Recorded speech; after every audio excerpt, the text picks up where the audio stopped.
Escuchamos a Fernando Carrión con una visión. Vamos a escuchar otra, una visión crítica respecto de los primeros 100 días de Jorge Yunda en la administración municipal. El ex candidato a la alcaldía de Quito, César Montúfar, visita nuestra mesa de trabajo. Doctor, bienvenido, buenos días. Bienvenido, doctor. Muchísimas gracias, un gusto estar con ustedes en esta mañana. ¿Por qué César Montúfar ha asumido una actitud crítica respecto de los primeros 100 días de Jorge Yunda en la alcaldía? Bueno, lo primero que quisiera decir es que mi buen amigo Fernando Carrión, o con mi buen amigo Fernando Carrión, tenemos muchísimos puntos en los que estamos muy de acuerdo respecto a la visión que se puede tener de estos primeros 100 días de la alcaldía de Yunda. Pero en términos generales lo que yo diría es que en realidad estos primeros 100 días poco nos dejan a los quiteños respecto de lo que realmente esperábamos o lo que Quito necesita. Y Quito necesita, y viene necesitando desde hace algún tiempo, es una visión muy clara para resolver temas y desafíos muy pero muy graves. Creo que la ciudad, y todos estaremos de acuerdo con eso, atraviesa una crisis muy fuerte en el tema de seguridad. Y frente al tema de seguridad, lo que se ha hecho me parece que es exactamente lo contrario de lo que se debía hacer. Hay un tema muy grave en relación a los temas de productividad, los temas de innovación. Es una ciudad en la que a la que le ha impactado de manera muy pero muy fuerte la crisis económica nacional. Es la ciudad más sensible a los vaivenes de la economía nacional. Es una ciudad que tiene problemas en sus servicios públicos fundamentales. El tema basura, creo que es un tema que viene siendo un legado muy pero muy preocupante, no solo de la administración de Barrera, sino de Rodas, sino de las administraciones pasadas, y frente a eso se ha hecho muy poco. Y frente a temas importantes como por ejemplo la estructura municipal, el tema, todos en campaña hablábamos de la tramitología, de la obesa estructura del municipio.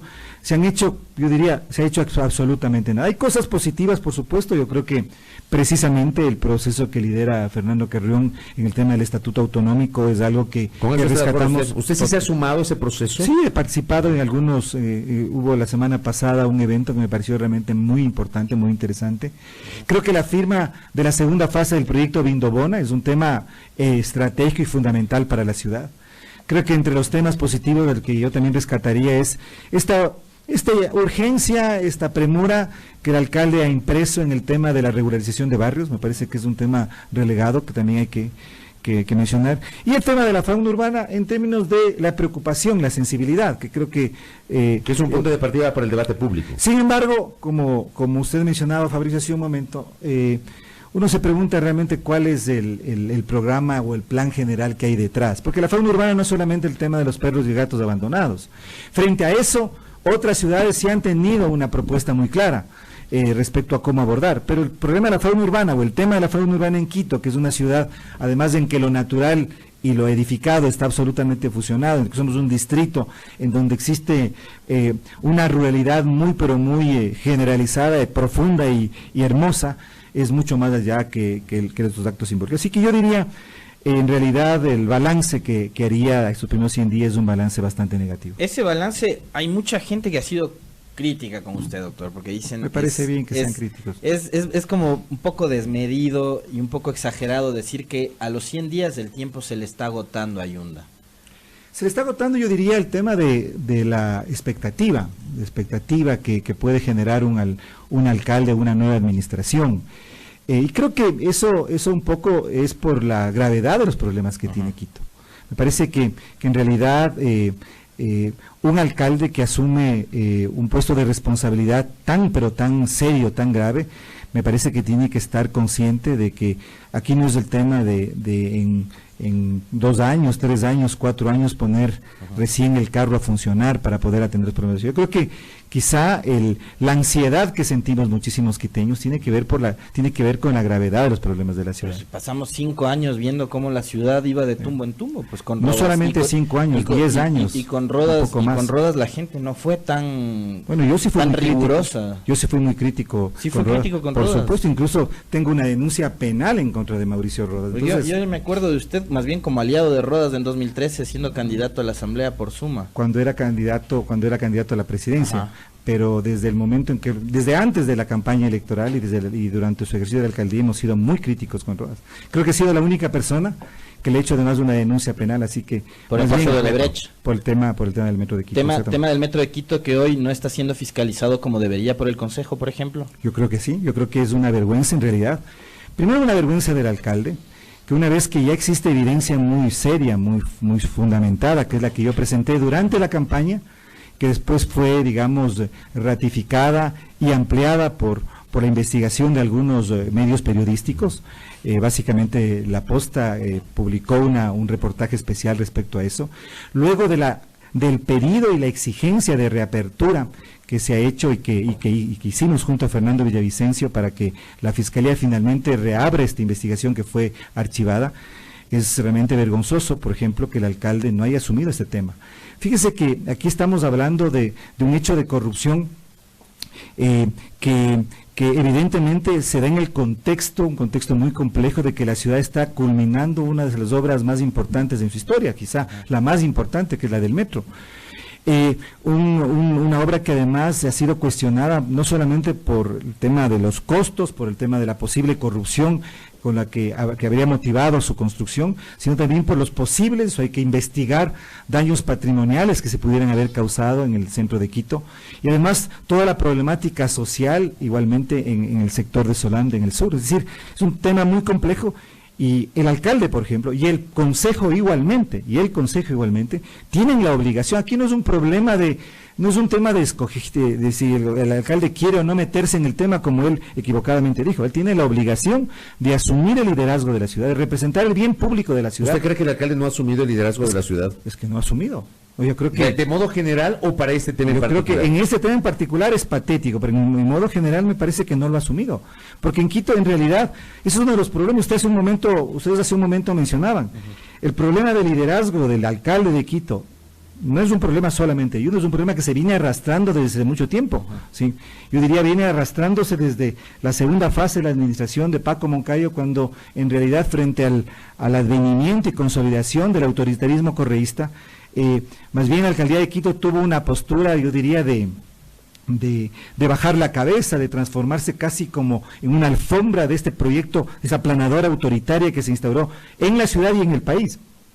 El perder la función de capitalidad. Hace un momento Fernando Carrión hablaba de ¿qué es una ciudad capital? ¿Qué debe encarnar una ciudad capital? Una ciudad capital encarna los valores fundamentales de un país. Y el alcalde de Quito tiene la obligación, no solamente diría moral, sino política, de representar esos valores. Y esos valores tienen que ver con no hacer oposición al gobierno. Yo no estoy hablando de que el alcalde tiene que ser contradictor del gobierno, pero tiene que representar esa visión y esa postura y esa identidad que tiene que tener, ese peso específico que tiene que tener la capital y el alcalde frente a lo que es la política y el Estado de la nación. ¿Expresado de qué manera?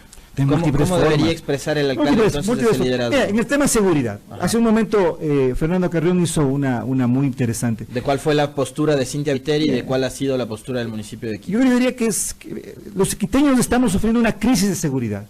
Es casi a diario. El otro día estuve en la Floresta comiéndome una tripa whisky en el Parque Navarro. Ajá. Y justo en ese momento atravesaba una marcha por el asesinato que ocurrió el fin de semana, una persona adulta mayor. Fíjese a lo que hizo, al acuerdo que llegó con la ministra del Interior y el alcalde. Fue un acuerdo para que el municipio de Quito preste mayores servicios y se haga cargo logísticamente de las UPCs que hay en la ciudad. ¿Qué es lo que el alcalde, o sea, es decir, el municipio de Quito casi convertido en un apéndice de las necesidades que tiene el Ministerio del Interior y la Policía con respecto a cumplir sus funciones y atribuciones? ¿Qué es lo que tiene que hacer el alcalde? ¿Qué es lo que debería hacer el alcalde? ¿Qué es lo que propusimos? Nosotros le enviamos al alcalde de Quito la propuesta que hicimos una vez que terminamos se terminó la campaña electoral y él resultó vencedor. Y por lo tanto, todos los quiteños tenemos la obligación de colaborar con el alcalde porque el éxito del alcalde es el éxito de la ciudad. ¿Qué es lo que nosotros proponíamos? En primer lugar, es necesario que en Quito exista el número de policías que los estándares internacionales señalan. En Quito existen 1.200 policías menos de los que deberían existir.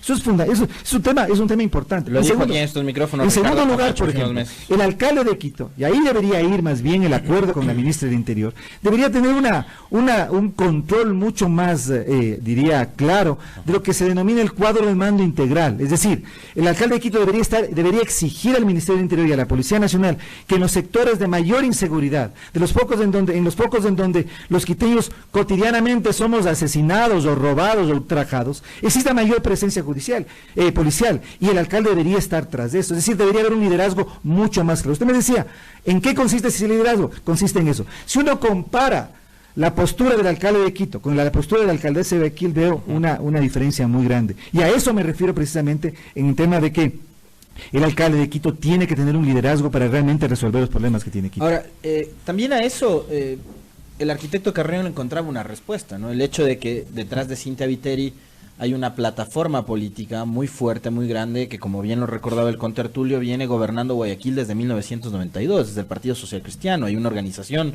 política muy fuerte que data de mediados del siglo pasado.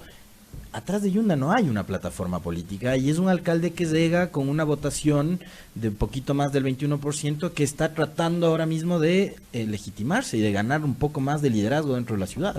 O sea, son 100 días recién, ¿no? Yo ahí pues regreso a lo que decía hace un momento. Creo que todos los quiteños tenemos la obligación de colaborar para que esta administración sea un éxito. Creo que en ese sentido me parece que todos, yo no me gusta mucho esta frase, pero voy a utilizar, sacarnos las diferentes camisetas políticas, ¿no? Yo creo que uno con la camiseta política que tiene el deber de colaborar con la autoridad para que las cosas funcionen. Pero me parece que en este caso, lastimosamente, y a eso también me refiero en el tema de liderazgo, no ha habido una propuesta desde la cual podamos discutir.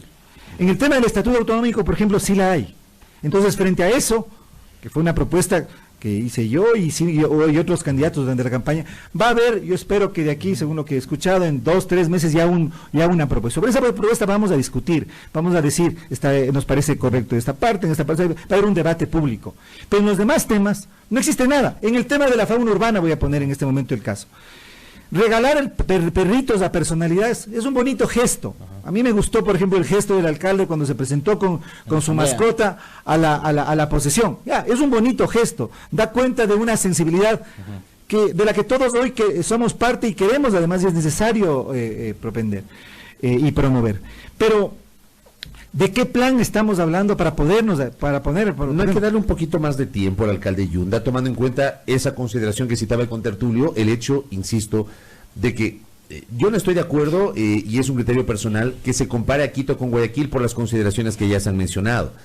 O sea, en Guayaquil hay un proyecto político desde el año 92 que se mantuvo con comenzó con Febres Cordero, se mantuvo con Nebot y hoy se mantiene con Cintia Viteri. No es el caso de Quito. No hay que dar un poco más de tiempo a Yunda. Por supuesto que hay que darle más de tiempo. Y eso es lo que creo que todos los quiteños estamos haciendo. Pero eso significa que hay que comenzar a señalar también sus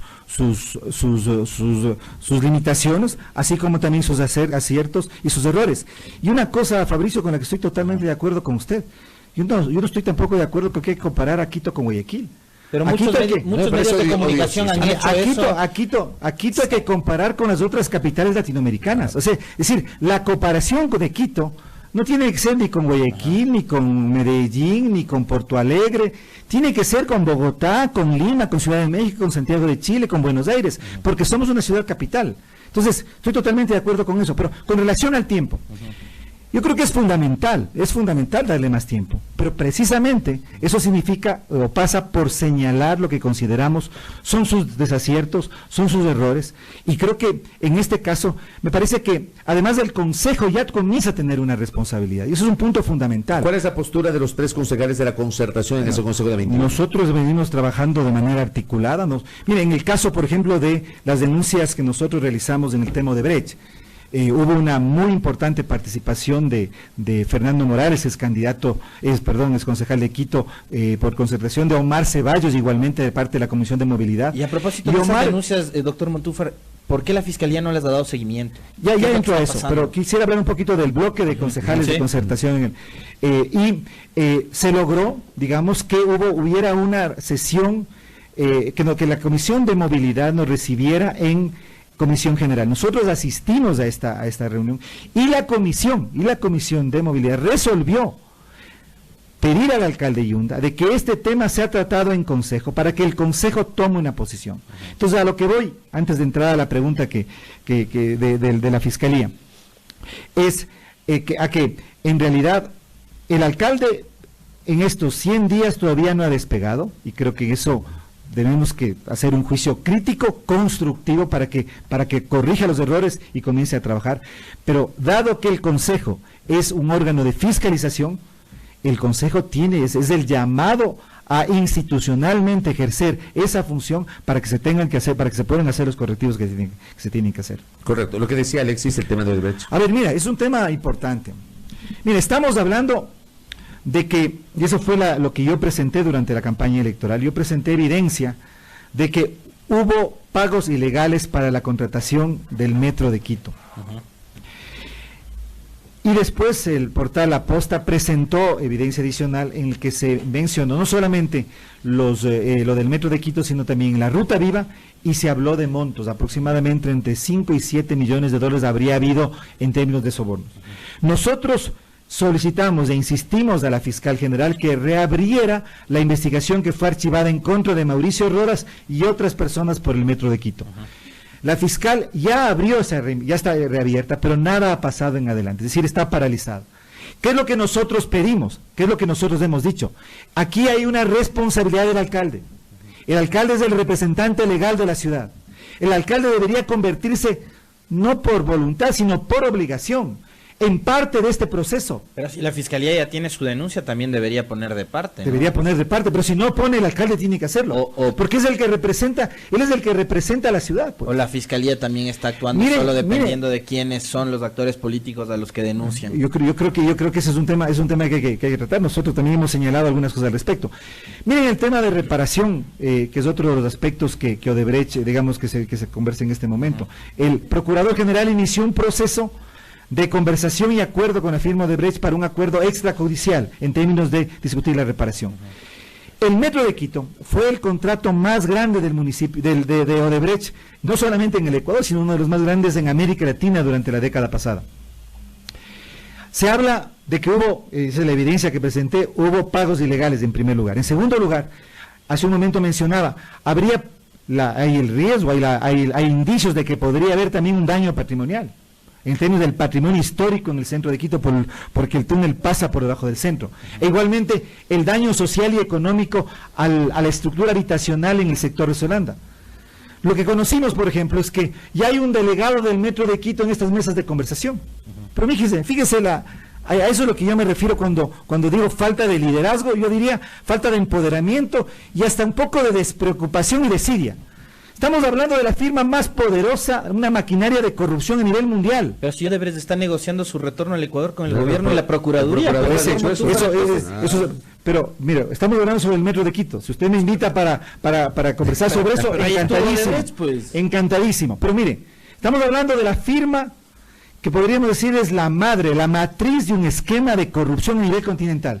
Y el municipio de Quito, en esta conversación sobre el tema de la reparación, pone a un funcionario de segundo o tercer nivel a conversar en esta mesa de negociaciones, cuando debería ser el alcalde, pues, quien representa a la ciudad, el que se siente con Odebrecht, y además desarrolla una investigación independiente para realmente establecer cuáles serían los daños y el monto de esa reparación. Entonces yo creo que ahí está el tema, ahí está el problema que estoy señalando. Ahora, todavía el alcalde puede hacerlo. Yo vuelvo a insistirlo y agradezco estos micrófonos para insistir nuevamente al alcalde Yunda de que asuma esta responsabilidad. Eso es lo que en un video que publiqué en redes sociales en días pasados he venido señalando. Es decir, él tiene que asumir esta responsabilidad, porque de lo contrario, entonces no tenemos alcalde. Tenemos una persona que está preocupada de ciertas cosas, pero no tenemos a alguien que represente el interés público de la ciudad. Para cerrar la entrevista, yo sí quisiera consultarle sobre algo a lo que se refirió Fernando Carrión, que me parece que no es menos importante, porque creo que no estamos construyendo precisamente una sociedad tolerante e incluyente. Carrión decía, a las élites les molesta que Yunda haya ganado la alcaldía. ¿Hay un fastidio por eso? ¿Hay un tema de clasismo, de racismo en contra del alcalde? Yo creo que sí. Hay una ola a la que incluso se están subiendo algunos medios de comunicación con titulares y con notas de prensa donde se trata de prácticamente discriminar por el origen que tiene Yunda. Yo creo que sí, y creo que es algo que debe ser no tolerado en nuestra sociedad. Pero también creo que caer en lo contrario es otra forma de racismo, es decir, la condescendencia por este tema también podría ser, es tan perjudicial como lo que serían ataques explícitos de racismo o discriminación o menciones racistas con relación a este tipo de temas. Yo creo que tenemos que reconocer que esta es una sociedad que ahí tiene que trabajar mucho, pero creo que en realidad el juicio y la valoración de una autoridad como el alcalde Yunda, como el desempeño que están teniendo los concejales, debe darse sobre la base de lo que son sus acciones, las consecuencias de esas acciones y los resultados de esas acciones. Y me parece que en ese sentido, yo creo que el alcalde Yunda merece un primer jalón de orejas de la ciudad, y tenemos la obligación de hacérselo, porque en perspectiva precisamente de que sea una crítica constructiva, porque apenas han pasado 100 días de esta administración y no podemos seguir perdiendo más tiempo. Entonces, en ese sentido, creo que en realidad hay que ser fuerte, hay que ser firme, hay que ser racional, reconocer lo bueno. Yo creo que ha habido cosas positivas que hay que reconocer, pero también hay que, sin caer en condescendencia, sin caer en este tipo de racismos inversos, podríamos decir, comenzar a disculpar cosas que no son disculpables, como las que he mencionado en este caso. César Montúfar en nuestros micrófonos, muchas gracias. Muy amable, por doctor el tiempo. Montúfar, gracias. Ex candidato a la alcaldía de Quito y líder del movimiento Concertación, conversando con nosotros con una visión crítica respecto de los primeros 100 días de Jorge Yunda en la administración municipal de Quito. 7:38.